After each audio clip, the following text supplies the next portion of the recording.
le marché se tend. Si moi, je n'améliore pas mon entreprise, je risque de subir mon marché et je ne veux pas le subir. Tu as fait des opérations de marchand bien avant les années 2000 en fait. Tout à fait. Parce qu'à l'époque, on en parlait assez peu finalement. Oui. Quand on rentre chez XP, il n'y a pas d'assistanat, il n'y a pas de ces choses-là. On nous considère immédiatement comme un entrepreneur et on nous parle comme un entrepreneur. Il y a toujours un moment où on est un peu moins bien et ainsi de suite. Le fait de voir des gens se battre à côté de toi, tu te dis hey, j'ai pas le droit de lâcher. Je fais une newsletter, ça me coûte 2 heures par mois, 24 heures. Ça m'a rapporté 30 000 euros. On ne fait pas que dire, il faut faire. Et celui qui fait, il sait.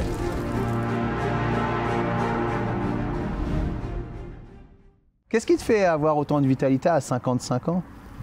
Je l'ai toujours eu. Après, on s'entretient. Au bout d'un moment, il faut lutter contre l'âge, on va dire. Donc, un peu de sport. Et puis, par ma vie professionnelle, j'ai toujours été en mouvement. Et j'ai toujours eu à débloquer des situations qui font qu'à chaque fois, on doit se remettre en question. Et je pense qu'au niveau du mindset et au niveau physique, on a besoin d'avoir toute sa puissance et toute sa force, toute sa réflexion. Donc on ne peut pas se permettre d'être fatigué. Ou, voilà. Maintenant, il y a eu aussi une époque où j'étais un petit peu plus comment dire, assis dans ma profession, où une routine s'est installée, où j'ai aussi monté en poids, où il a fallu derrière se remettre en question. Voilà. Mais je pense que ça va aussi avec le profil de commercial. Tu peux pas vendre la plus belle maison, si t'es pas le plus beau, c'est un ensemble. En fait, toi, tu t'inscris, tu soignes ta vitalité, tu soignes ta santé, tu soignes ton allure dans le cadre de ta vie avec un grand V et aussi dans le cadre de ta vie professionnelle où tu es dans un métier de séduction au travers de la vente, notamment des belles propriétés. Tu nous en diras un peu plus tout à l'heure. D'ailleurs, j'ai hâte de nous dire comment tu fais ton double marché. Tu me racontes souvent que toi, tu as à chaque fois du marché assez classique et du marché un peu plus élitiste. Tu me diras comment tu gères ça tout à l'heure. Du coup, jeune, 55 ans, 55 années de vie sur Terre. Et tu es dans l'immobilier depuis quel âge? Alors, je suis dans l'immobilier, j'ai toujours eu une double casquette. J'ai commencé par l'activité de retail. J'étais directeur de magasin, directeur régional dans le retail pour une marque de prêt-à-porter. Et rapidement, j'ai basculé sur des projets, d'abord avec des architectes de renom pour des concepts de magasins, et derrière pour des agrandissements de magasins. Voilà, avec des actionnaires qui m'ont fait rapidement confiance sur mon regard, d'optimiser les surfaces, de proposer des chiffres d'affaires en fonction de surface et ainsi de suite. Et donc j'ai commencé à toucher à ça.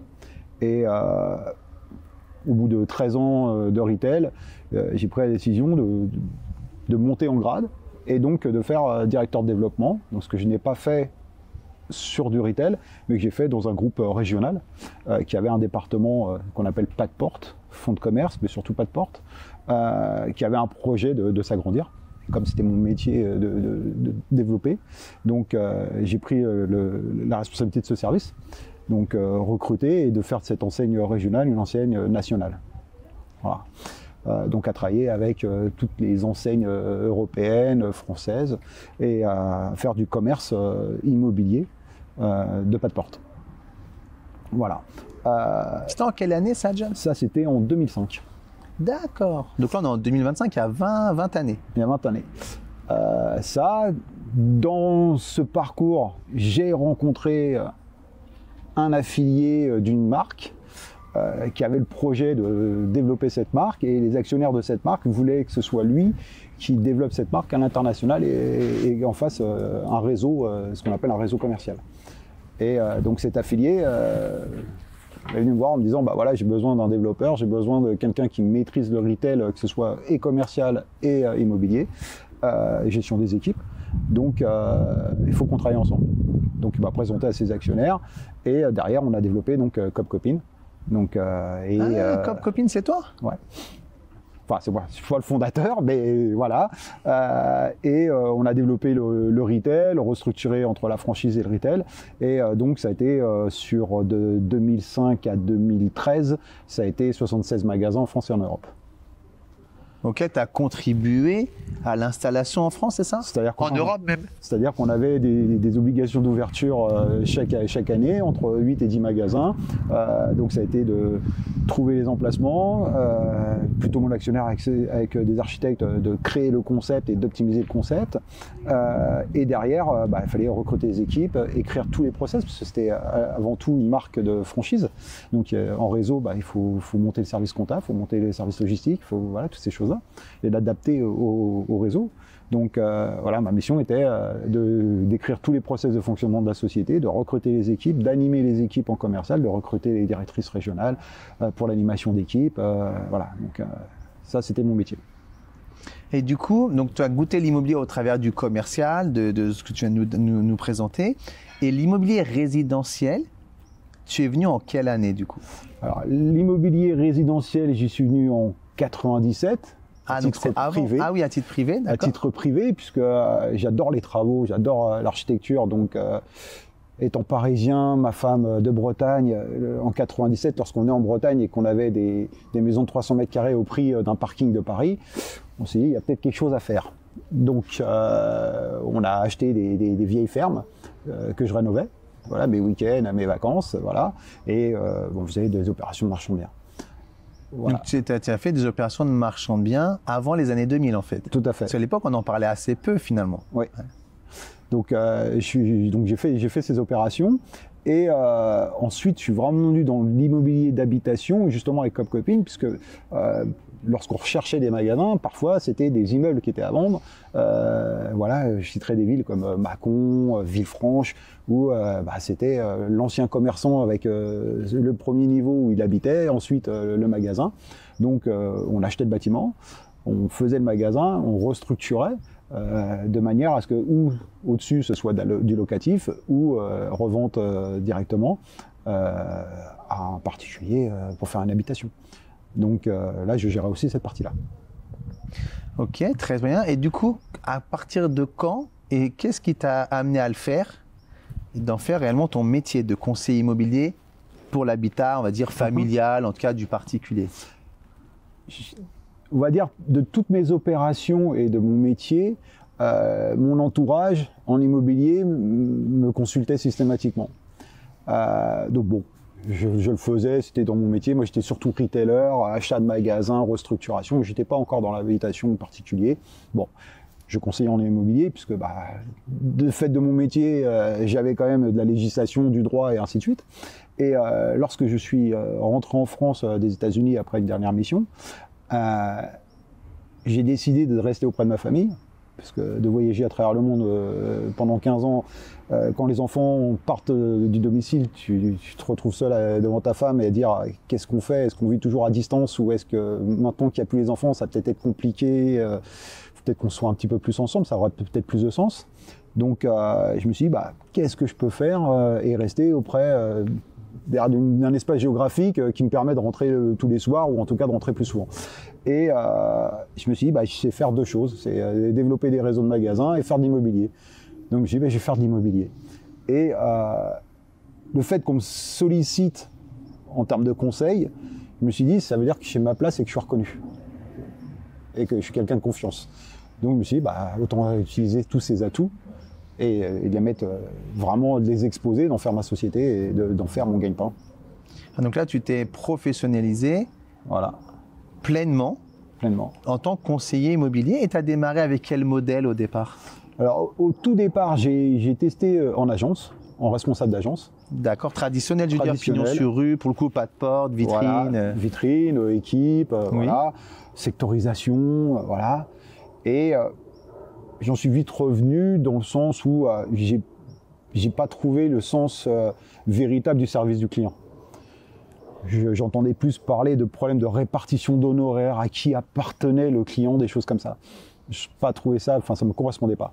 Le spirit interne, ouais. C'est une équipe que tu avais montée ou tu as reprise? Non, que j'ai reprise. Ah d'accord, donc il y avait une équipe, toi tu as repris une équipe qui était existante. Voilà, et tu t'es peut-être pas retrouvé dans le, on va dire, les valeurs de l'équipe qui étaient déjà établies ou choses comme ça? Voilà, il y avait trois agences. Mais je me suis pas retrouvé dans le spirit. Voilà, donc. Et t'as pas commencé en conseil, t'as commencé directement en responsable de plusieurs agences? Oui. C'était mon profil, je suis manager avant tout. C'est pour ça, le côté manager que tu as développé depuis des années, tu l'as importé dans l'immobilier directement avec une fonction managériale. Justement. Tout à fait. De plusieurs agences, tu dis 3 agences traditionnelles. Voilà. Et là, tu te dis, au cœur du réacteur, sur le terrain, il y a des points de friction entre ton ADN, tes valeurs à toi, et ce qui s'opérait finalement sur le terrain. D'accord. Tout à fait. D'autant que le fait de développer les enseignes, ma dernière enseigne, j'avais les directives de mes actionnaires, ou en tout cas leur spirit, mais surtout, on inculquait notre service, notre vision du service. D'une discussion entre actionnaires, on en faisait un process, ou en tout cas, on en tirait des valeurs qui étaient notre spirit de service. Et on avait un niveau de service qui était très élevé. On était dans le moyenne gamme, mais on faisait du service haut de gamme. Et pour moi, c'est le sens du service client. Et je l'ai toujours connu de mes premiers employeurs, ça a toujours été mis en avant le terme de service. Alors aujourd'hui, c'est un peu galvaudé, mais voilà, c'est à titre d'exemple, PDG dans le top 50 des milliardaires France, qui rentre dans une boutique, et il y a un client aussi qui rentre, il l'acceptait et c'était tout à fait normal qu'on s'occupe du client avant de s'occuper de notre PDG. Ah bah oui, le client est prioritaire sur une. Ouais. Ce qui n'est plus forcément le cas lorsqu'on entend parler service client aujourd'hui. D'accord. Voilà. Okay. J'étais élevé dans cette, dans ce spirit. Donc aujourd'hui, pour moi, le spirit, quand on parle de service, on a un métier de service, c'est vraiment ça, c'est de se dire, ok, mon client, c'est quoi ses attentes, et donc je dois y répondre. Sinon, je suis pas à son service, je ne fais pas le métier pour lui. Je fais pas un métier pour moi, je fais un métier pour lui. À l'origine. Donc voilà, donc c'est ce qui m'a amené donc avec cette expérience d'agence de me dire le spirit, c'est pas moi qui le définis, mais tel qu'il est défini, en tout cas, il y a des valeurs qui sont très éloignées des miennes. De me dire que c'est mon client, je vais prendre 10% de commission alors que c'est juste un coup de fil qui est rentré, là, le négo n'a même pas vu le client. Il y avait des règles commerciales, voilà. Des principes de fonctionnement dans lesquels tu t'y retrouvais pas de manière assez alignée pour y rester. Et qu'est-ce que tu as fait alors suite à cette expérience? Suite à cette expérience, je me suis dit, bon déjà, le fait d'être restreint sur un champ géographique, de fait de mes missions, j'ai tout fait déjà. Donc je voulais un peu plus de liberté. Et je trouvais, toujours dans mon spirit, de me dire, aujourd'hui, quand on colle avec un client, qu'il soit sur notre secteur ou sur un autre secteur, c'est avant tout la relation qu'on a construite avec lui. Donc on ne doit pas être bridé par un secteur. On doit être peut-être sur certaines missions, mais en tout cas, si on colle avec un client qui est sur le secteur c'est-à-dire sur un autre champ qui est le nôtre, c'est dans l'intérêt du client, donc autant le jouer. Donc je me suis dit, il faut que je trouve quelque chose qui ne soit pas sectorisé, dans un premier temps. 2, qui me permettent de développer aussi le commercial et le spirit tel que j'en ai envie. Voilà. Et donc, j'ai vu les réseaux de mandataires, parce que moi, j'étais aux États-Unis à l'époque où les réseaux de mandataires sont arrivés en France, donc je ne maîtrisais pas trop. Donc, j'ai vu cela se faire. Et avec tous les critères que je me suis donnés, je me suis dit, je veux une société qui me donne de la liberté. Je veux une société qui m'aide à rayonner. Et je veux une société qui me permette de jouer à l'international, puisqu'aujourd'hui, moi-même, voyageant beaucoup, je m'apercevais qu'à 4 coins du monde, je retrouvais des gens, des fois, que j'ai peut-être connus en France, et ainsi de suite, en me disant, on bouge tous. Aujourd'hui, le monde est très large. Comme j'ai toujours tendance à dire, c'est nos grands-parents sont nés, ont travaillé, et généralement sont décédés dans la même ville. Nos parents ont un peu bougé, et nous, voilà, et je pense que nos enfants, dès l'âge de 10 ans, ils sont déjà plus là où ils sont nés. Donc l'avenir est là, le monde est international, ça bouge de tous les côtés. Donc on a toujours des relations à créer. Voilà. Donc ma recherche a été de trouver un partenaire. Déjà, voilà, dans mon mot, c'était partenaire. Je veux un partenaire qui a des valeurs qui peuvent être compatibles avec les miennes et qui me permettent d'avoir un champ d'action qui me permettent de créer mon identité. Voilà. Et donc j'ai déjà fait un premier choix qui était avec une entreprise internationale qui était KW. D'accord. Voilà. Après, j'étais entrepreneur. De manière juridique, il y avait des choses où parfois ils essayaient de renégocier ou autre. Voilà. Qui fait que je ne me sentais pas si à l'aise que ça. Et je n'avais pas une entière confiance en mon partenaire. Un peu Ouais, comme, le mot confiance, c'est fondamental. Donc, pour des raisons cumulées que tu gardes pour toi, le climat de confiance, il s'est édulcoré un petit peu. Donc, il y a une perte de confiance. Du coup, pour t'engager dans tes missions en toute confiance, tu avais du mal. Et comment tu as géré cette confiance qui se diminue avec le temps en toi? Si tu veux, je me suis placé. Alors, au tout début, cette appréhension, je n'ai jamais eu, j'ai jamais eu d'associé, parce que j'ai toujours travaillé pour des actionnaires. J'ai jamais eu d'associé, mais je me suis placé en tant que, justement, en me disant, quand je dis partenaire, c'est aussi mon associé. Donc, il y a plus d'une boîte qui ont des problèmes avec leurs associés, des difficultés entre associés. Donc, c'est vraiment ça qui fait la victoire d'une société, ou en tout cas qui fait sa pérennité. Donc, je me suis dit, OK, on va aller encore plus loin. Je veux aussi du spirit de société. Il y a l'action, le métier d'immobilier, mais il y a aussi le spirit de la société, où c'est que je veux aller, comment je vois mes partenaires. Est-ce que c'est, lorsque je parle à un conseiller immobilier, est-ce que c'est un partenaire ou est-ce que c'est un employé déguisé? Voilà, c'est toutes ces choses-là. Et donc, j'ai regardé un petit peu ce qui se passait sur le marché, tout en ayant toujours cette vision internationale qui était la priorité. Et là, j'ai découvert le modèle EXP, sachant que Glenn Stanford venait de KW, que c'est lui qui avait fait quand même une grosse partie de KW. Je me suis dit, bon, déjà, il y a des choses au niveau professionnel, je sais qu'on est bon, on est raccord. Et après, j'ai cherché au niveau spirit, société, qu'est-ce qui se faisait? Déjà, le fait qu'il y ait de l'actionnariat, qu'on puisse transformer une partie de nos honoraires en action avec une priorité. Ça veut dire que déjà, ils nous impliquent dans la réussite de la société. C'est très américain, mais je pense que c'est aussi très important. Et deux, je me suis dit, je vais voir aussi ceux qui travaillent avec EXP, parce que ça va être aussi peut-être mes futurs partenaires. Et donc là, j'ai rencontré des personnes, dont toi-même, voilà. Et j'ai trouvé qu'au niveau société, on était dans le même spirit. C'est-à-dire que tout le monde était bien indépendant, mais avec la même vision d'évolution de sa société, avec des valeurs qui étaient... On n'est pas à 100% raccord sur nos valeurs, mais en tout cas, on a un socle qui est très fort. Et de me dire, demain, effectivement, moi je m'appelle John Candillier, je vais avoir ma société, je suis Power by XP, Arnaud pareil, Romain pareil, mais si on parle à un client, 80-90%, on est raccord sur notre discours. Et donc, ça veut dire qu'au niveau international, on a une vraie portée. Et en plus, tout le monde est producteur. Donc, ça veut dire que tout le monde est sur le terrain, et lorsqu'on se parle, on se parle vrai. Et ça, c'est de ma culture aussi de l'époque, où on ne fait pas que dire, il faut faire. Et celui qui fait, il sait. Voilà. Donc, c'est aussi ça qui a fait qu'aujourd'hui, j'ai choisi EXP. Voilà. Pour son côté international, bien entendu. Ce côté au niveau spirit de société qui est de dire tout ce qui peut être évité trop lourd, qui bloque un petit peu le métier, on va essayer d'y trouver des solutions, notamment le métaverse, notamment les outils informatiques qui agrègent au fur et à mesure, avec un vrai choix, pas de la mode, un vrai choix, utile pour les conseillers, utile pour les utilisateurs, on va dire, réfléchi pour les utilisateurs, avec pas de certitude. C'est-à-dire qu'aujourd'hui, la première chose qui peut mettre un doute quand on rentre chez XP, c'est de se dire mais ça c'est pas vraiment défini, ou ça c'est pas hyper pratique. Mais on sait qu'ils réfléchissent dessus, mais qu'ils n'ont pas jeté l'eau chaude avant d'avoir trouvé l'eau froide. C'est-à-dire qu'aujourd'hui, le choix sera fait, ils peuvent mettre un petit peu de temps, mais en tout cas, s'il doit être fait, il doit être fait. Et aujourd'hui, on en a l'exemple avec plein de nouveautés qui sont arrivées en 2025. C'est une société qui grandit, mais qui grandit en prenant en considération les besoins des utilisateurs. Voilà. Comme je pouvais le dire à certains, on n'est pas sur une mentalité de posture. On est sur une mentalité d'utilisation et de performance. Et ça, c'est très intéressant parce que c'est mon mindset déjà.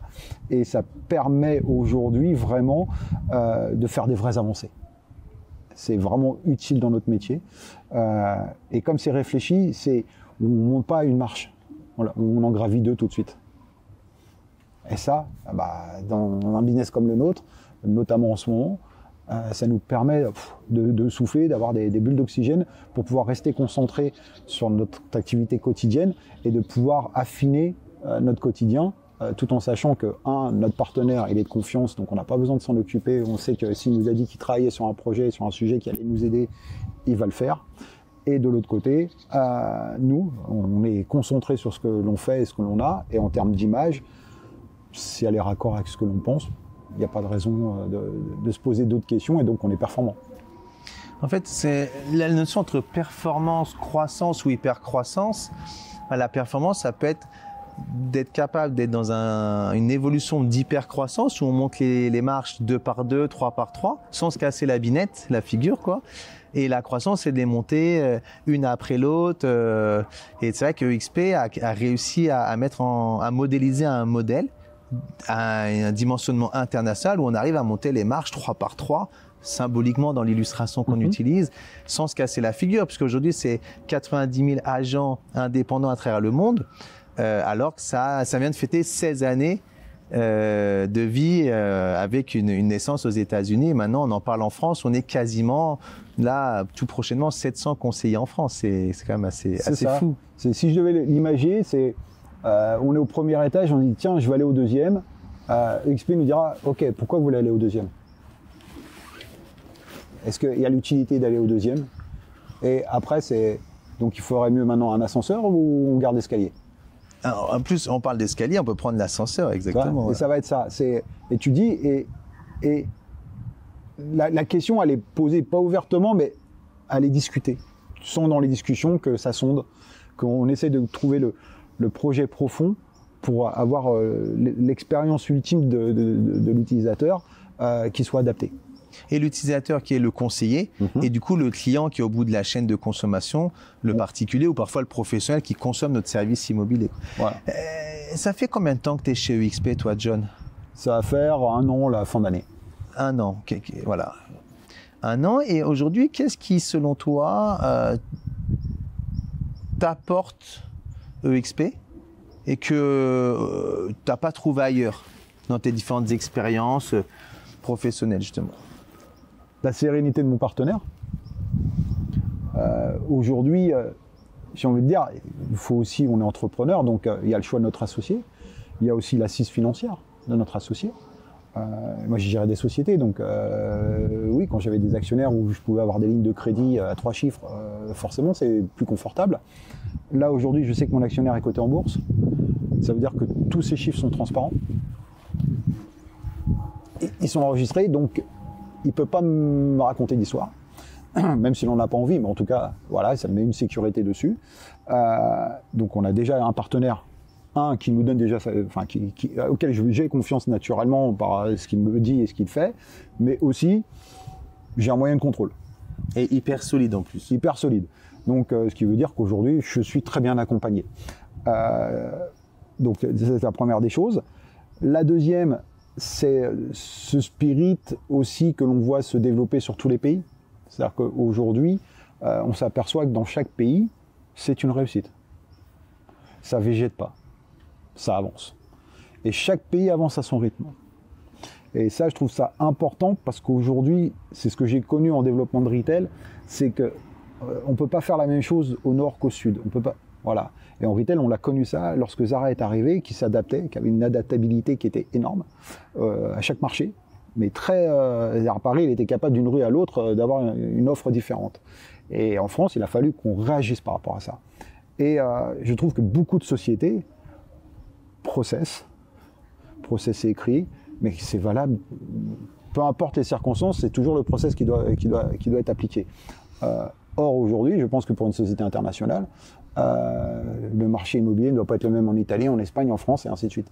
Et la force de XP, du fait de son mindset et du fait de son fonctionnement, fait qu'on a la force d'un groupe international, mais que chaque pays a vraiment son identité et que le partage de ces identités fait qu'on arrive à trouver des solutions ou avoir un apport de performance ou en tout cas un peu du benchmark. C'est comme si on faisait du benchmark à l'international.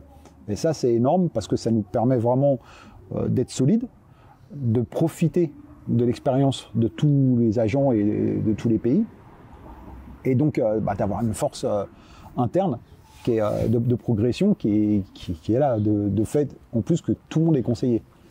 Donc, on est vraiment tous sur le terrain à travers le monde, avec chacun, imaginez 80 000 personnes tous les jours qui rencontrent 10 personnes, le nombre de personnes que cela fait par jour, avec ces remontées d'expérience.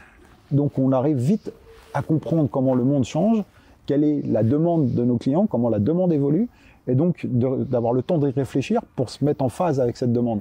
Parce qu'aujourd'hui, je pense que le plus triste dans une société, et je pense qu'aujourd'hui, dans les années que l'on vit, c'est que les sociétés manquent d'adaptabilité parce que structure trop lourde, parce que la base n'est pas consultée ou la base n'est pas prise en compte. Et notre modèle, c'est la base qui le constitue. En fait, c'est de ne pas confondre la lourdeur d'une société et la solidité d'une société. C'est que EXP aujourd'hui est hyper sécurisante et pour ses conseillers et pour ses clients, car zéro dette, du cash flow disponible, une cotation en bourse, les résultats affichés qui sont toujours hallucinamment bons malgré le marché en résilience, que ce soit aux États-Unis ou dans d'autres pays à travers le monde, dont en France. Et la lourdeur que EXP arrive à être toujours dans ce schéma d'efficience, que ce soit en termes de prise de décision ou de passage à l'action. Et c'est vrai que moi, je suis halluciné. C'est demain, si je veux déléguer un mandat en Italie, je suis à un message privé de l'agent le plus proche de l'adresse en géolocalisation, je lui écris directement. C'est incroyable. C'est pareil pour les États-Unis, c'est pareil pour l'Afrique du Sud, c'est pareil pour Dubaï, c'est pareil pour le Royaume-Uni, c'est pareil pour peu importe où en France. C'est incroyable de se dire, tiens, moi qui ai travaillé dans un grand réseau international, dont il y avait l'antenne en France, c'était Century 21, à un moment donné, quand je voulais déléguer des affaires à l'international, c'était un pas de caisse. Je vais passer par la master franchise en France, donc le siège France, qui devait écrire au siège du pays concerné, qui devait trouver le regroupement régional, puis l'agence, puis éventuellement le conseiller s'il y avait une sectorisation. Enfin, il y avait entre 5 et 7 interlocuteurs, alors que EXP, on va directement au bon interlocuteur grâce au fait qu'on soit tous indépendants et tous adhérents au même écosystème, justement, qu'on appelle EXP Realty, justement. Et de manière... j'ai envie de dire de manière opérationnelle au quotidien, tu travailles tout seul, tu travailles en équipe. Aujourd'hui, tu fais comment? Alors, oui, on travaille seul parce que on est chef d'entreprise et aujourd'hui, c'est mon entreprise et face à mes clients, je suis seul. Rappelle-nous où tu es exactement. Moi, je suis à Rennes. Au cœur de Rennes? Je suis au cœur de Rennes, je travaille le centre-ville de Rennes et tous les quartiers limitrophes au centre-ville. D'accord. Voilà, avec donc, principalement tout seul là, d'accord. Voilà. D'accord. Avec une prédilection sur Saint-Hélier et le quartier Alphonse-Guérin. Donc je travaille seul au quotidien sur ces secteurs-là. Par contre, je ne suis pas seul en réalité. Déjà, on a la réunion, je dirais hebdomadaire, métaverse, qu'on peut participer ou pas si on a le temps, voilà, où on a justement les réflexions de société, les réponses à des problématiques actuelles, changement de marché, des choses comme ça. Voilà, on a des informations qui nous permettent aussi de se positionner sur le marché national, de regarder si on a les mêmes problématiques ou pas. Et donc ces échanges entre agents permettent aussi des fois de refaire des mini-groupes derrière, de se dire bah tiens, je t'ai vu intervenir ou j'ai vu ton commentaire, dis-moi plus, on travaille ensemble, parce qu'on est vraiment dans l'entrepreneuriat. Et comme tout entrepreneur, on cherche tous une solution à notre problème. Donc on a ça, et ensuite on est tous producteurs. Donc tout le monde est sur le terrain, et on a aussi des leaders, clairement, parce que dans toute société il y a toujours des leaders. Et aujourd'hui ces leaders nous donnent facilement accès à leurs tips, ou en tout cas participent à des projets et se préoccupent de notre résultat. Parce que, comme je l'ai dit tout à l'heure, je pense que comme on y met tous de l'argent dans l'actionnariat, on a tous intérêt à ce qu'aujourd'hui ça progresse bien. Et on est tous sur cet objectif-là, de la progression de XP. Et aujourd'hui, personnellement, moi, aujourd'hui, je me suis entouré de personnes, déjà parce que le réseau XP international nous permet d'avoir accès à des personnes, parce que XP n'est pas sectaire, n'est pas fermé. Donc on a des personnes externes à l'organisation qui interviennent, qui font du coaching, qui font d'autres choses, qui nous permettent de découvrir et parfois des solutions qui ne sont pas internes mais qui pourraient très bien nous profiter. Et on a aussi des personnes internes qui en ont profité et qui aujourd'hui nous refont profiter de leur expérience. Et donc ça nous permet en interne, donc si on veut dire, c'est EXP, c'est 30-40% de nos outils. Et après, derrière, nous, en tant qu'entrepreneurs, on vient piocher les outils que l'on a besoin, adaptés à nos problématiques et à nos situations. Aujourd'hui, Je fais partie d'un club, le club Élite, qui est un regroupement d'agents géré par Arnaud Motreff. Voilà. Très assisté par Juliette quand même. Aussi. Effectivement. Donc sur lesquels on échange justement, mais vraiment de la problématique du jour. C'est on a un message 48 heures avant, tiens, quelle problématique vous avez? On se réunit tous le lundi, on essaie d'y trouver une solution. Voilà, des choses hyper réactives, qui traitent vraiment du quotidien le plus proche qu'on puisse avoir. Là, on est au cœur dans le club Elite, on est au cœur du réacteur. Hein. C'est vraiment au cœur du métier, dans les micro-détails, le phrasé, le script, le déroulé d'un rendez-vous. Enfin, on rentre vraiment dans le côté opérationnel d'humain conseiller à humain, prospect, client, vendeur, acquéreur. Effectivement. Ça permet aussi de faire des jonctions avec d'autres conseillers qui sont sur d'autres secteurs et donc nous permet naturellement, au-delà de préconiser un nom pour un client qui est tiens, je connais quelqu'un qui est à Besançon, non, c'est je connais Jean-Philippe, j'appelle Jean-Philippe, ouais, Jean-Philippe, voilà, j'ai tel client, voilà, il y a déjà nous entre agents, il y a un relationnel qui est là. Donc, il y a une confiance qui s'installe en même temps, du coup. Une confiance qui s'installe, voilà. Donc le client, il le sent, cette confiance. Il sait qu'on n'est pas en train de dire j'ai un nom d'agent sur telle ville. Voilà, il y a cette confiance qui s'est installée. Mais c'est pas un nom que tu pioches dans l'annuaire de ton réseau. C'est une personne que tu as identifiée, à qui tu as déjà communiqué. Tu as une relation humaine et de confiance. Tu sais comment il travaille, son approche métier, le soin qu'il apporte à ses clients. Et quand tu le recommandes, c'est tellement vrai que c'est perçu en tant que tel. Et du coup, tu lui fais presque une passe décisive à lui. Et le client, il est gâté de passer de toi à lui bien coucouné. C'est ça. Généralement, on n'a pas de perte. Voilà, la passe, elle arrive sur le bout du pied. donc on a cela. Et ensuite, donc, comme je disais, on nous présente aussi tout un panel d'outils externes que l'on peut prendre, que l'on peut ne pas prendre. C'est souvent notre problématique. Si on nous présente l'outil en disant ça va répondre à telle problématique, si demain vous en avez l'utilité, sachez que ça existe, ainsi de suite. Donc on a une vraie vision sur ce qui peut se faire. Et en tant qu'entrepreneur, on a ce choix de décider, je prends cette solution, je prends celle-ci, je prends celle-là. Elle n'est pas imposée par EXP. Aujourd'hui, j'ai vu des solutions qui existent, qui ne me conviennent pas ou qui ne sont pas... Aujourd'hui, peut-être que j'ai le niveau, j'en ai plus besoin, peut-être que je suis passé à autre chose. Voilà. Et donc, je n'ai pas d'outils inutiles dans ma boîte à outils. Tu réajustes ta boîte à outils au gré de tes besoins qui évoluent par rapport à ta montée en compétences, par rapport à ta notoriété qui s'installe sur ton marché, par rapport au volume de travail que tu dois absorber aussi au quotidien. Donc cette capacité, ce qu'on appelle l'adaptabilité ou l'agilité, la flexibilité, c'est cette manière justement de réajuster ta boîte à outils ou ton modèle globalement, toujours en étant au sein de cet écosystème international qui est EXP. Toi qui es conseiller à Rennes, tu as toujours du choix de consommation en termes d'outils, de services, de ressources en interne et tu pioches au gré de tes besoins, c'est bien ça? C'est ça, tout à fait. Et je dirais, c'est aussi donc de ne pas avoir d'outils inutiles qui peuvent alourdir nos réflexions, nos systèmes ou qui peuvent nous perturber. Mais souvent, en ce moment, on parle d'obésité d'information et maintenant, notre travail de coach en immobilier ou dans d'autres domaines, quand on se côtoie entre différents accompagnateurs, on accompagne nos coachés justement à dépoussiérer, dépouiller, retirer tout ce qu'ils ont en trop pour justement déjà s'alléger. Tu sais, je fais un peu de course à pied, t'en fais aussi un petit peu. D'ailleurs, tiens, je vais mettre John et moi en train de courir là, ça va tourner pendant la vidéo. On s'est fait plaisir d'aller courir au bord du lac Léman.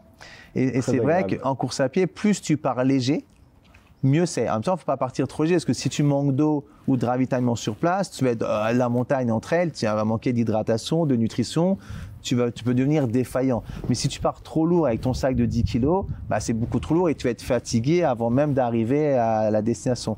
Et c'est cette agilité qui est nécessaire en course à pied ou dans d'autres domaines de la vie, EXP nous permet justement d'adapter sur notre marché, selon nos besoins, le bon sac à dos, le bon volume de sac à dos, ce qu'on y met dedans de manière ajustée. Pas partir suréquipé, mais pas partir non plus sous-équipé. D'ailleurs, il y a beaucoup de conseillers immobiliers qui ont du mal à sortir leur carte bancaire pour s'équiper en outils ou en ressources. Qu'est-ce que tu en penses de ça?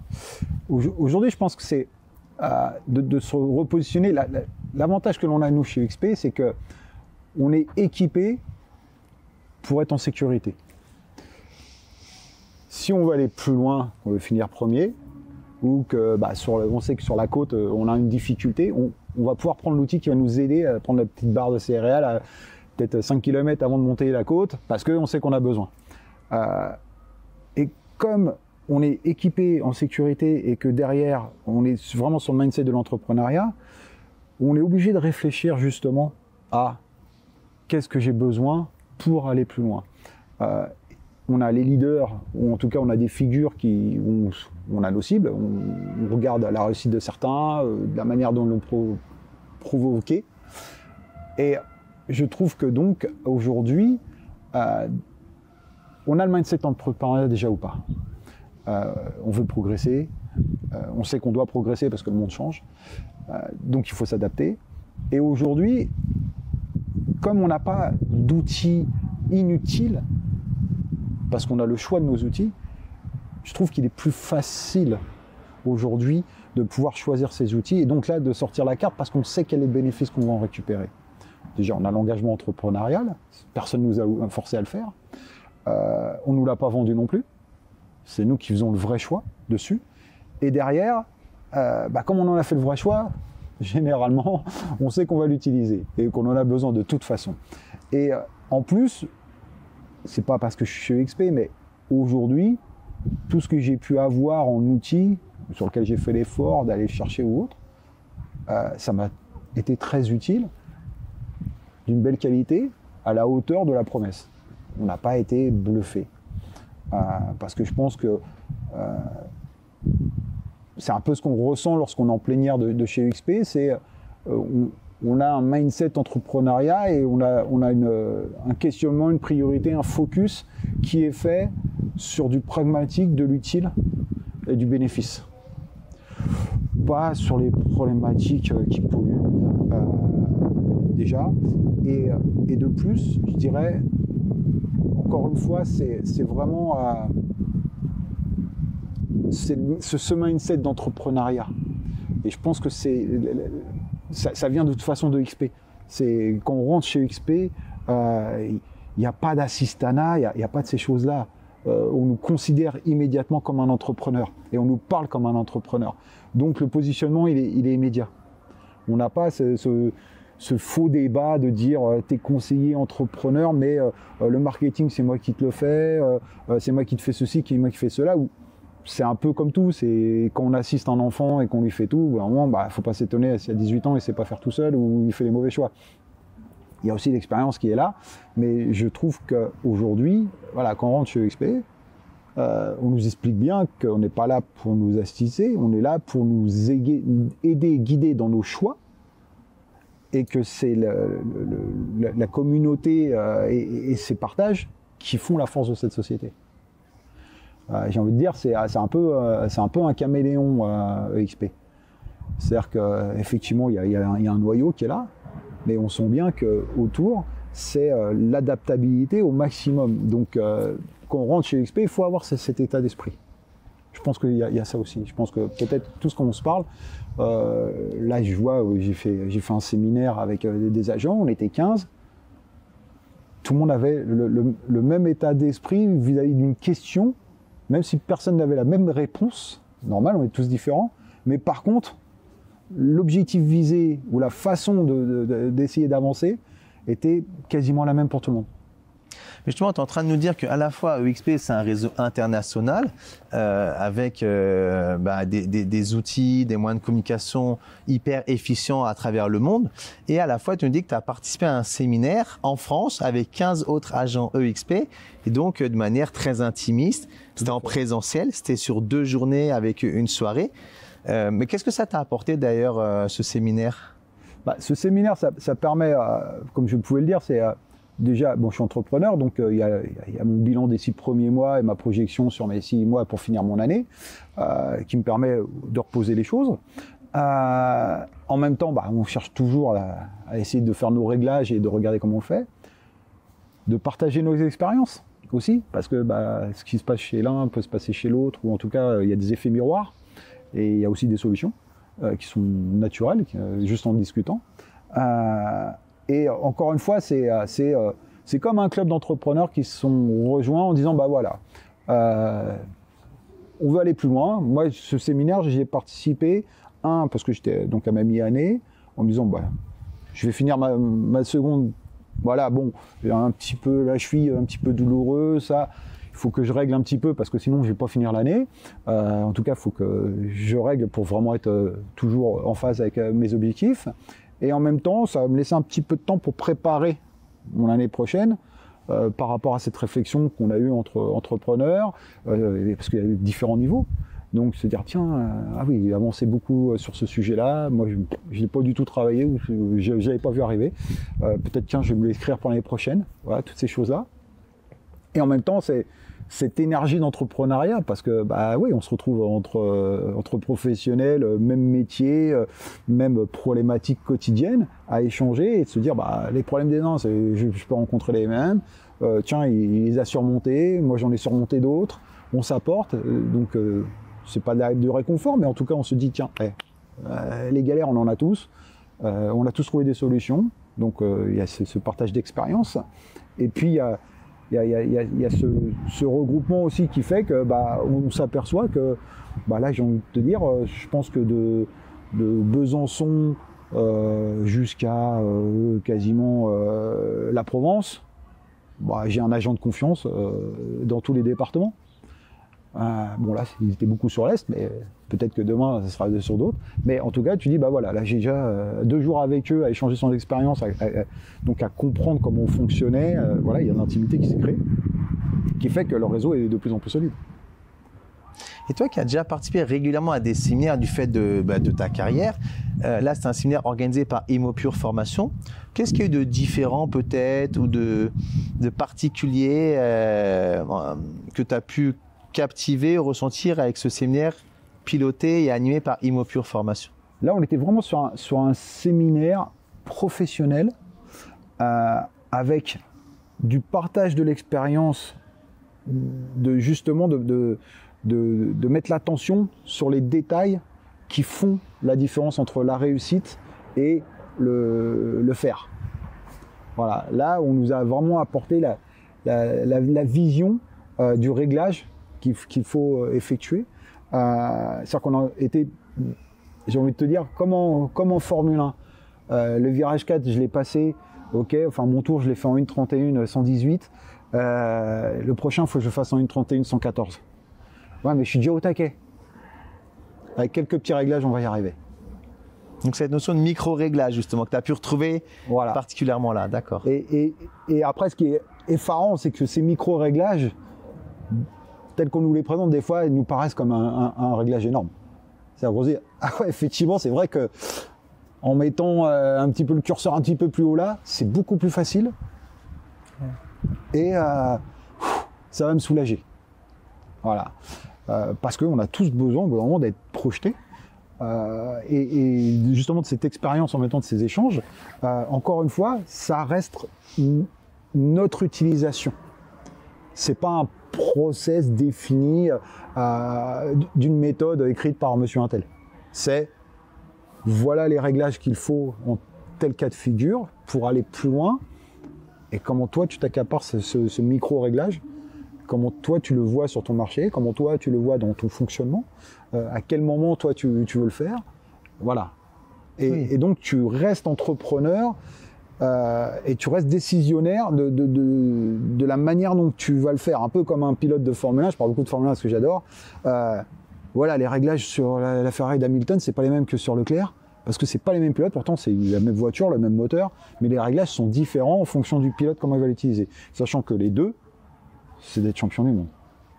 Bah là, on a exactement ça. En fait, ce que je comprends, c'est que dans le séminaire, ce que tu as apprécié, c'est que c'est des micro-réglages hyper personnalisés, par exemple pour toi ou pour les autres participants, mais de manière assez fluide finalement dans l'intimité du groupe de 15 personnes. Tout à fait. Mais ce type de séminaire en présentiel qui nécessite du temps, de l'énergie, c'est un investissement financier quand même qui est notable. Est-ce que c'est quelque chose que tu conseilles aux conseillers immobiliers ou pas plus que ça finalement? Je le conseille. Ce que j'ai envie de te dire, c'est on est entrepreneur. Aujourd'hui, c'est vrai qu'en immobilier, on ne parle pas trop du taux horaire. Aujourd'hui, toi, des micro-réglages, ce matin, je me suis fait une réflexion, je me suis dit, voilà, je fais une newsletter, ça me coûte 2 heures par mois, 24 heures. Ça m'a rapporté 30 000 euros. J'ai fait mon calcul, hop, avec ce qui me reste, ainsi de suite, c'est 750 euros de l'heure. Je me dis, il faut que je la continue celle-là. Oui, Voilà. garde ce canal d'acquisition, il est bien celui-là. Tu vois. Et la même chose, ce que je dis à mon coach, demain tu me dis, je veux 10% de ton chiffre d'affaires. Ton coach Denis Beauville. Denis Beauville. Si Denis me dit, je veux t'accompagner plus et on va faire 200 000 de plus et je te prends 10%, bon, il n'aura pas beaucoup d'argent, hein, mais ça m'en laisse 180 000. Je pense que ça vaut le coup. Donc toi, tu es prêt à investir pour grandir plus vite ou grandir on est entrepreneur. Ouais. Aujourd'hui, le séminaire que j'ai fait là, si je fais mes micro-réglages, mais je vais l'avoir, enfin ça va représenter 0,01% de mon chiffre d'affaires. L'investissement, tu veux dire? L'investissement. Oui, donc c'est un investissement qui peut se révéler microscopique si et seulement si tu appliques en rentrant sur ton terrain de jeu du quotidien, donc toi tu es sur Rennes, tous les micro-réglages pour justement décupler le chiffre d'affaires. En fait, donc si je comprends, toi tu recommandes ce type de séminaire basé sur l'échange, le partage, la montée en compétences, le réseautage, repartir dans ta besace avec des préconisations, les appliquer, là ça vaut le coup. Oui. Par contre, si tu y vas pour t'amuser, tu rentres, tu n'appliques rien, bah, ça ne vaut plus le coup. Et si tu y vas pas, tu ne te donnes pas l'opportunité de grandir plus vite ou de grandir tout court. C'est ça. C'est vraiment le spirit chez UXP, c'est ce que je te disais tout à l'heure, c'est on a une caisse à outils qui n'est pas imposée, qui n'est pas très grosse, mais on a les outils essentiels, on a le marteau, le tournevis. On a ce qu'il faut pour travailler. On paye 60 balles chez UXP, voilà. Donc c'est sûr que pour 60 euros, on a l'élément pour nous sécuriser, nous permettre d'avancer. Voilà, mais je préfère avoir 60 euros avec ce qu'il me faut pour me sécuriser et avoir après mon investissement de ce que j'ai besoin. C'est-à-dire qu'aujourd'hui, sans être prétentieux, j'irai pas assister à un séminaire de prospection en porte-à-porte. Ou, on va prendre l'exemple plutôt, je vais pas assister à comment rédiger une newsletter ou faire une newsletter. Aujourd'hui, je sais le faire, j'ai mon résultat. Par contre, peut-être qu'il serait utile que je fasse un séminaire sur la pige. Le micro-réglage de la pige, parce que je fais de la pige, je sais prendre mon téléphone, je sais appeler, je sais faire des scripts. Par contre, mes retours ne sont pas géniaux. Donc là, ce sera un axe de progrès pour toi. Et demain, si un séminaire ou une journée de formation ou un module de formation est dédié à ça, tu es susceptible de t'inscrire pour travailler ce sujet-là. Voilà. Donc tu pioches. Je pioche. Et aujourd'hui, ces micro-réglages, c'est parce que, bah oui, j'ai de l'expérience. Maintenant, je vois bien que sur certaines actions, j'estime que je n'ai pas le retour suffisant de ce que j'ai fait. Et lorsque j'en discute avec des collègues XP ou avec toi au téléphone, avec Romain, avec Denis, je m'aperçois qu'il manque les 10% qui vont faire que justement, c'est un peu comme si j'avais couru le marathon un petit peu trop vite, j'arrive au 42 ou au fameux mur des 30, et puis je m'effondre. T'as pas couru 30 bornes pour t'effondrer, quoi. Oh, t'as préparé le marathon, ça fait 6 mois. C'est les boules. C'est la même chose. C'est de se dire, je sens qu'il manque ce micro-réglage. Donc là, je savais que j'avais besoin de cela. Mais j'en avais besoin, pour déjà refaire mon bilan d'année et puis essayer d'être un peu plus performant sur la fin de l'année pour essayer d'aller plus loin que mon objectif. Mais aussi pour comprendre quels sont les axes de travail que je dois avoir l'année prochaine pour aller encore plus loin. Parce que mon entreprise, aujourd'hui, le marché se tend. Si moi, je n'améliore pas mon entreprise, je risque de subir mon marché. Et je ne veux pas le subir. Une entreprise, c'est soit elle est croissante, elle est en croissance, soit elle est en décroissance. Donc, quand on stabilise, en fait, on commence à se faire dépasser par les autres. Ça, c'est indispensable d'être toujours dans un schéma de croissance et donc d'apprentissage. Tout à fait. Un de mes premiers actionnaires m'avait toujours dit, qu'on a eu des difficultés de chiffre d'affaires et qu'en directeur de magasin, on lui sortait « Ah, j'ai amélioré mon panier moyen », donc le moyen d'achat d'un client, ou « J'ai amélioré mon AT, mon nombre d'articles par ticket », tu vois, il a acheté 2 articles, 3 articles le client. Et il nous disait toujours « Et en termes de clients, on est comment ?» Si nous disait « Si on ne progresse plus en clients, on va avoir un problème. » Il faut toujours avoir de nouveaux prospects, de nouveaux contacts, de nouvelles relations pour générer de nouvelles opportunités. Et ensuite, on a justement l'opportunité d'optimiser chacune des affaires à venir. Mais si on a de moins en moins de contacts, même si tu optimises l'opportunité, tu as quand même moins d'opportunités d'affaires tout court, quoi. C'est ça. Et c'est pareil pour une société. Donc, tu as, un, gagner des clients tous les jours, et deux, de ne plus dépenser. Effectivement, tu fais de l'économie. Mais il vaut mieux grossir son chiffre d'affaires, et tes dépenses vont être plus minimes par rapport à ton chiffre d'affaires. Alors que si tu ne dépenses plus, mais que tu n'augmentes pas ton chiffre d'affaires ou que ton chiffre d'affaires diminue, tu pourras encore de moins en moins dépenser. Donc de moins en moins te former. Et au bout d'un moment, tu ne seras plus à la page. C'est le fait, en fait, toi, tu es vraiment partisan d'investir sur sa croissance au travers d'outils ou au travers de séminaires, de formations, voilà, de divers et variés ou d'équipements parfois. On a déjà bien communiqué ensemble, John. Je sais que tu es un membre actif du Club Elite, tu nous l'as mentionné. Qu'est-ce que tu peux nous dire en quelques mots sur le Club Elite? Qu'est-ce que ça t'apporte et qu'est-ce que ça peut apporter, selon toi, à ceux qui ne sont pas encore membres du Club Elite avec nous?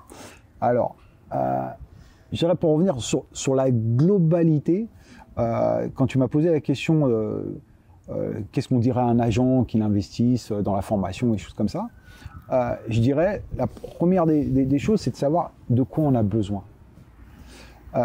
Aujourd'hui, d'être agent seul de son côté, même si on a des entourages ou quoi que ce soit, il y a un moment où on a besoin d'échanger. Donc on échange entre collègues sur le secteur, on a des choses comme ça.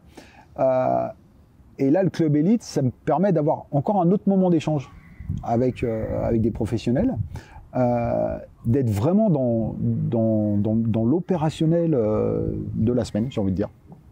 On se voit quand même assez souvent, et de façon vraiment anarchique, dans le sens, pas dans le mauvais sens du terme, c'est on n'est pas obligé d'être présent, c'est pas tous les jours à la même heure, donc on a toujours un moment où on va trouver le moment pour se connecter, parce que peut-être que j'ai sport tous les lundis à 19h, si Arnaud me dit lundi 19h, bon, j'ai fait beaucoup de sport cette semaine, je peux me permettre de louper une séance, ou non, j'y vais, c'est mon boxing, je lâche pas. Et derrière, j'ai la possibilité de revoir le replay. Mais tout est enregistré, effectivement, pour... Voilà, donc je ne perds pas le fil du groupe. Et de plus, c'est structuré sur une plateforme qui fait qu'aujourd'hui, on converse sur cette plateforme, on a l'archivage. C'est vraiment un espace où on est dans une bulle d'échange. Ah, c'est très intimiste, hein, effectivement. Bah, c'est un club privé, de toute façon. Voilà. Ouais. Et c'est de l'échange à tout niveau et à tout moment. Et il y a le lead évidemment de ceux qui tiennent ce club privé, mais tout le monde est acteur. Et donc c'est vraiment un échange avec des réponses, voilà. Et c'est hyper dynamique. Et c'est d'une bienveillance où justement, peu importe la question, celui qui a une réponse, il va essayer de la poser pour aider son prochain, quoi. C'est un peu ça. C'est tout le monde est à se dire, attends, il faut qu'on lui donne une réponse ou autre. Et voilà, c'est la dynamique, le canal de diffusion, de support qui est hyper pratique. J'ai envie de dire le spirit que ça en dégage. Et quand tu ressors d'une heure, généralement en plus c'est très court, c'est pas long. Quand on ressort, t'as traité un cas pratique où tu n'avais pas forcément toi ce cas, où des fois tu vois le thème, tu dis ouais, je suis peut-être pas concerné, voilà. Et en fin de compte, tu t'aperçois que dans la discussion, il y a un moment où il y a forcément une phase où tu vas t'y retrouver et te dire ah mais oui, effectivement, moi aussi ça m'est arrivé. Alors oui, la finale, je n'ai pas eu la même finale, mais à ce moment-là, j'ai eu ce blocage, ou à ce moment-là, il s'est passé cette chose. Et donc, on a des réponses qui arrivent de toute façon sur ce qu'on a, et en même temps, ça nous laisse vraiment, j'ai envie de dire, ça nous maintient dans la course. Est-ce que c'est contributif dans ta vie quotidienne à avoir de meilleurs résultats pour toi? Bien sûr, parce qu'aujourd'hui, moi ça m'est pas encore arrivé, mais quand tu as un blocage, je vois certains, la dernière fois j'ai vu c'était sur une annonce, effectivement on a tous vu qu'il y avait des choses à remettre en place par rapport à l'annonce pour être plus performante. Je pense que la personne dans la semaine prochaine ou dans 15 jours va avoir d'autres résultats sur son annonce. Donc forcément... Sur toutes ces annonces. Elle avait une annonce qu'on a prise en modèle, mais c'était toutes ces annonces qui méritaient d'être optimisées, effectivement. Voilà. Ouais. Et en même temps, je dirais de ce niveau, parce que évidemment, quand on est tous ensemble, il y a un regard externe, donc chacun apporte sa pierre à l'édifice, donc au bout d'un moment, tu atteins quand même un niveau qui est assez élevé. Tu fais vite la différence avec ton marché. Parce que t'es pas juste un petit peu au-dessus. C'est comme tout le monde y a mis. C'est le principe, c'est le club élite pour que chacun devienne l'élite sur son marché, justement. Voilà. Et là, tu t'aperçois que, ouais, effectivement, tu montes tout de suite. Et ça a répondu à ta problématique du moment pour faire ton chiffre d'affaires du moment. Pas stratégiquement, dans un an, Non, c'est là, maintenant, je suis bloqué sur une annonce, ça vend pas, je le sors pas, qu'est-ce que je peux faire? Et ça se trouve, cette personne va me dire, la semaine dernière, donc je suis passé à 0 visite depuis 4 mois à 5 visites cette semaine, et j'ai une offre, peut-être pas au prix, mais en tout cas, j'ai l'offre, et j'ai avancé. Et peut-être qu'elle nous dira même le summum du summum, j'ai fait la visite, j'ai vendu.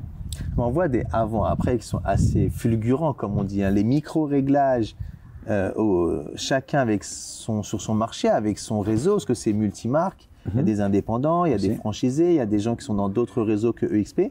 C'est vraiment cette intelligence collective de personnes ambitieuses, passionnées, dans le partage, qui viennent justement alimenter l'intelligence collective, justement, quoi. C'est ça, et encore une fois, je vais me répéter, mais aujourd'hui, il faut qu'on choisisse nos formations et nos partenaires en fonction du besoin que l'on a, avec l'objectif que ça nous emmène à un développement de chiffre d'affaires.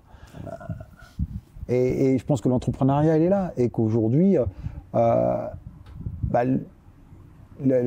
force aujourd'hui que l'on peut avoir dans ce groupe, que l'on peut avoir chez EXP, c'est justement ça, c'est que tout le monde à la base est entrepreneur, et même si à un moment peut-être on peut décrocher en spirit, il y a toujours un moment où on est un peu moins bien et ainsi de suite, le fait de voir des gens se battre à côté de toi, tu te dis j'ai pas le droit de lâcher. Voilà, c'est un peu ça, c'est un peu comme si tu étais sur le terrain, tu viens de te prendre un 2-0, tu dis si toute l'équipe se met derrière, les gars, on va pas y aller, quoi. Alors que là, t'en as un qui repart devant et dit on y va, ok, on y va, on est une équipe. Alors qu'on est tous indépendants. En fait, c'est une équipe d'indépendants, en quelque sorte. C'est ça. Et que ce soit au club élite ou au XP, c'est ce que j'ai l'impression que ça vient synthétiser l'esprit général. C'est cette équipe d'indépendants, et aujourd'hui, si tu veux, lorsque j'ai travaillé donc justement en commercial pas de porte, donc on était en région, donc carrément, parce qu'on couvrait toute la France, donc j'avais un qui était sur l'Aquitaine, l'autre qui était sur la Bretagne, l'autre qui était sur la Normandie, et ainsi de suite. On travaillait avec les mêmes enseignes, puisqu'une enseigne européenne, quand elle s'implantait aussi bien à Rouen qu'à Bordeaux, ainsi de suite. Le négo partait à Paris rencontrer une certaine enseigne de parfumerie. Il revenait, il nous disait il cherche à Rouen, il cherche là, il cherche là. Il nous donnait l'info. Et on faisait nos business. Et lorsque tout le monde s'est séparé de cette société, tout le monde a remonté sa société dans sa région, mais on continue de fonctionner de la même façon. Et aujourd'hui, je sais qu'ils vont au salon MAPIC, au salon à Paris, avec un même stand commun. Ils ont leur marque et ils ont créé une marque commune. Une marque chapeau, en quelque sorte. Voilà. Et ils travaillent ensemble. Ils mutualisent leur communication, hein, mais quand il y en a un qui a une info de Lille, il appelle son collègue de Lille en disant tu sais que telle enseigne là, ils vont peut-être se déplacer, ou en tout cas ils y réfléchissent, ainsi de suite. Et pour moi aujourd'hui, c'est quand je te dis le spirit, ça a vraiment été ça, c'est de se dire aujourd'hui, j'aimerais en Bretagne avoir des agents indépendants et qu'on fasse un maillage tous ensemble, et que, comme là je te disais tout à l'heure, Besançon, j'ai pu s'appeler allô Laurence qui est à Brest, allô Laurence, oui, voilà, j'ai telle cliente, elle cherche une maison à Brest, elle va aller sur la côte, je te donne les coordonnées, je te donne le profil, comment, pourquoi, et ainsi de suite, tu peux l'appeler de ma part. Laurence va l'appeler, voilà, je vous l'appelle de la part de John, voilà, il m'a dit que ceci, cela, comme on a le même mental, le même fonctionnement, on a déjà des codes démo où la cliente ne va pas se sentir projetée, se sentir accompagnée. Et je me dis, si on fait ça, on a tout gagné. En fait, toi, tu as déjà ta vision. Et en fait, ce que j'entends là, ce que j'ai l'impression de comprendre avec toi, c'est que à la fois, tu vas continuer à développer ton réseau au travers de EXP ou même hors EXP avec le Club Élite ou même d'autres instances d'échange dans toute la France. Et ce que tu nous dis là, c'est que tu cherches aussi là, de manière plus locale à renforcer ton maillage de conseillers en Bretagne. C'est ça. Donc tu peux adresser un message à la caméra, parce que moi je connais pas les villes. S'il y a des agents qui nous regardent, donne-nous peut-être les secteurs villes qui puissent te contacter.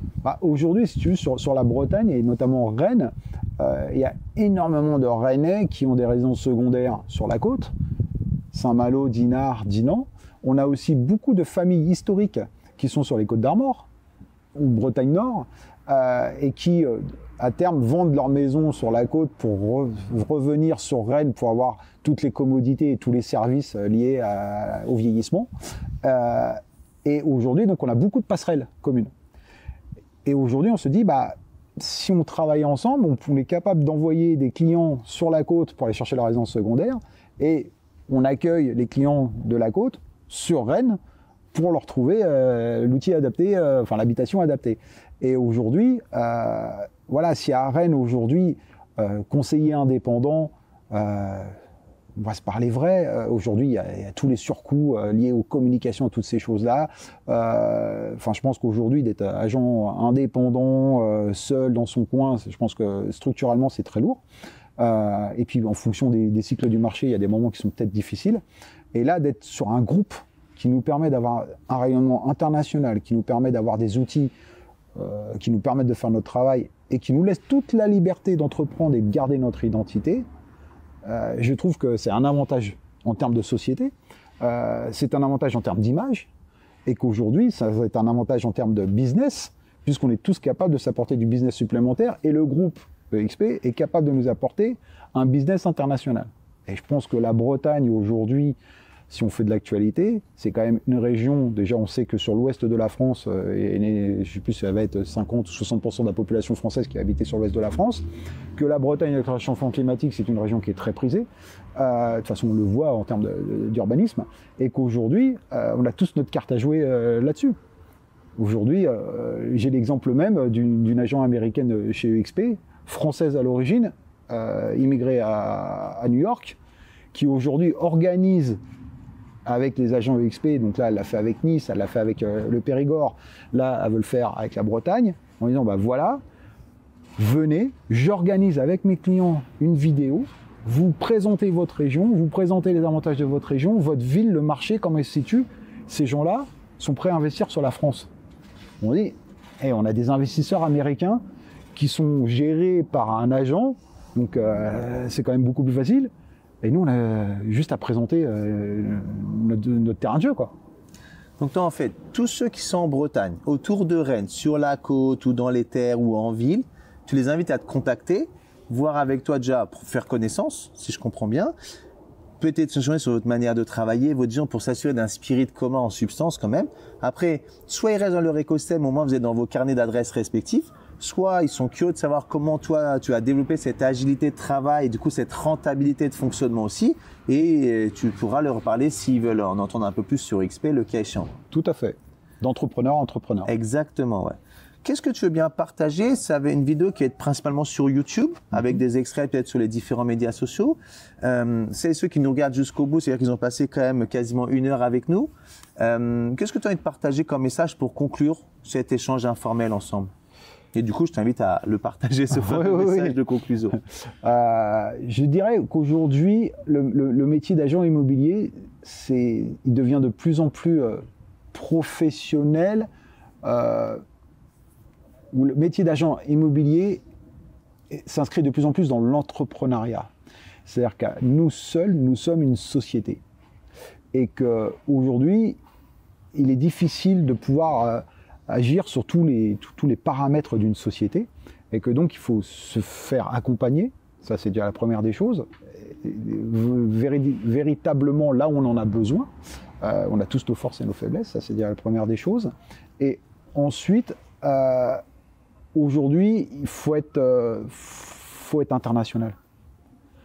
Aujourd'hui le monde est devenu international, le marché est exigeant, le marché évolue très rapidement. Je me rappelle, nous, j'ai commencé, on faisait un business plan sur 5 ans, ensuite sur 3, et à la fin, clairement, 3 ans, on s'écrivait, on s'est dit, on fait la première année, on sera content, on reverra la première année. La temporalité, elle est de plus en plus raccourcie en période de crise, parce qu'on se dit, attends, il faut franchir le prochain virage ou la prochaine étape. Donc effectivement, alors je trouve ça important, moi, personnellement, de garder toujours une vision à long terme. Mais effectivement, des fois, on est dans des situations d'urgence plus court-termistes, et là, il faut y pallier rapidement. Voilà. Et pour ça, il faut un entourage solide. Parce qu'il faut prendre les outils qu'il faut à chaque moment. À un moment, on a besoin du marteau, le lendemain, ça va être le tournevis, et ainsi de suite. Donc, il faut avoir les outils minimum. Voilà, donc sa formation, être formé comme il le faut sur les bases. Et ensuite, il faut aller chercher les formations, il faut s'entourer, se faire aider, partager aussi avec des personnes qui sont plus compétentes ou qui vont nous ouvrir sur un marché ou qui vont nous accompagner sur un marché. Et aujourd'hui, je pense que il faut être agile. J'ai assisté à un premier séminaire, j'avais 21 ans, j'étais spectateur, et c'était dinosaures ou caméléons. Et pourquoi les dinosaures ont disparu et pourquoi les caméléons sont toujours là. Et donc c'était cette agilité. Et aujourd'hui, il faut être agile. Et agile, ça veut dire faire les bons choix en fonction de son besoin. C'est pas de faire les choix tendance. C'est de faire les choix de son besoin par rapport à l'objectif, pour atteindre l'objectif que l'on s'est donné. Ce que tu dis, c'est extrêmement puissant parce que très souvent, la conscience nous amène à ce qu'on veut. On a des attentes conscientisées, on veut des choses et ce qu'on veut n'est pas toujours en lien direct avec nos réels besoins. Et tu parles beaucoup d'accompagnement, d'échanges, de réseaux, de connexions et c'est au travers des échanges qu'on arrive à mesurer ou conscientiser nos vrais besoins par rapport à nos attentes liées à des messages. On a une surabondance de messages, de sollicitations qui viennent à nous. Et du coup, ça vient biaiser un peu entre nos attentes qu'on exprime, qu'on verbalise, et nos réels besoins, que ce soit d'individus ou d'entrepreneurs. Et le fait d'échanger, tu parlais tout à l'heure d'effet miroir. J'ai retenu cette image parce que justement, au travers du miroir, on peut voir, le premier niveau de lecture, c'est tel qu'on a envie de se voir. Et deuxième niveau de lecture, c'est quand tu regardes un peu plus longuement ou au travers de quelqu'un d'autre qui te guide, qui t'accompagne, voir qui on est vraiment au sens quelles sont nos lacunes, quels sont nos manques, où sont les trous dans notre raquette d'entrepreneurs. Et là, justement, conscientiser nos vrais besoins et les nourrir au travers soit de réseaux en ligne, au travers des échanges XP ou du Club Elite, ou alors d'aller plus loin pour aller encore plus vite dans sa croissance avec des séminaires physiques. Et ce que tu dis, c'est hyper puissant parce que les attentes qu'on conscientise et nos vrais besoins, il y a des fois, il y en a qui n'ont jamais compris leurs vrais besoins, du coup ils tapent à côté pendant des années, alors qu'au travers des échanges, on arrive à taper plus juste à l'endroit où on a besoin justement. Ça te parle ce que je te dis ou tout à fait, c'est aujourd'hui, c'est exactement ça. Je pense que on avait le modèle d'agence avec une tête qui était la tête pensante et tout le monde exécutait. Ensuite, on a eu le système des mandataires où tout le monde est un peu esselé et se cherche tout seul avec... pour déjà qu'une entreprise croît, et il y a beaucoup de gens qui travaillent dessus. Aujourd'hui, quand on est tout seul, on ne peut pas faire le travail de 10 personnes, c'est pas possible. Donc, il faut bien s'en rendre compte et se dire, il faut que j'aille chercher les compétences sur certains domaines qui ne sont pas les miens. J'en ai certains, certainement. J'ai une vision de là où je veux aller stratégiquement. Et il faut que je me fasse aider là-dessus. Et ensuite, j'ai envie de dire, il y a ce maillage qui fait que si on échange entre utilisateurs, si on échange justement entre professionnels dans des clubs, je veux dire, les clubs de PDG, ça existe, on n'a pas inventé l'eau chaude, c'est parce que c'est ces échanges qui nourrissent, cet effet miroir, cet échange d'expérience. Parce que on apprend de nos pairs aussi, mais aussi on apprend des plus jeunes qui ont une autre approche, qui ont peut-être pas disrupté, mais nous mettre un regard différent sur la problématique, ou nous ouvrir une voie qu'on n'a peut-être pas explorée. Et je pense que il y a les coachings, il y a les formations formelles, juridiques, voilà, 1 + 1 = 2, ok, on le sait tous, on l'a appris. Et il y a aussi l'échange d'expériences entre des personnes qui ont un même spirit d'avancer, de faire des choses, qui nourrit aussi. C'est comme du coaching. Collectif. Voilà. Aujourd'hui, sur le séminaire que j'ai fait, il y a 3-4 personnes qui m'ont dit certaines choses. Je me suis dit, je réfléchis pas comme lui, mais c'est peut-être ça qu'il faut que j'ai. Il faut que je réfléchisse comme lui. Parce que moi, j'ai bloqué là, mais non, lui, il est passé au-dessus. Et à l'inverse, pareil. J'ai eu une discussion avec un agent en lui disant, il me raconte une histoire, je fais... fais comme ça. Et moi, toi, et peut-être parce que je l'ai vécu aussi. Et donc maintenant, j'ai la solution. Donc ça me paraît simple. Et lui, c'est sa première fois. Ça, c'est la force du présentiel. Ça, c'est vraiment, tu as tous les échanges en continu qui fait que tu vas prendre chez l'un, tu vas donner à l'autre, tu vas reprendre chez un autre, tu vas redonner encore à un autre. Et finalement, tout le monde se donne dans le partage, en fait. Ouais. Partage, échange. C'est des termes qui sont de plus en plus galvaudés dans la société, mais qui prennent toute la profondeur de sens, partage, échange dans un séminaire où tu es 15. C'est sûr que... D'ailleurs, on organise un autre séminaire prochainement. T'es chaud? Bah oui, bien sûr. Avec grand plaisir, John. Merci à toi pour cet échange. Et puis, on va finir notre café tranquille. Allons-y.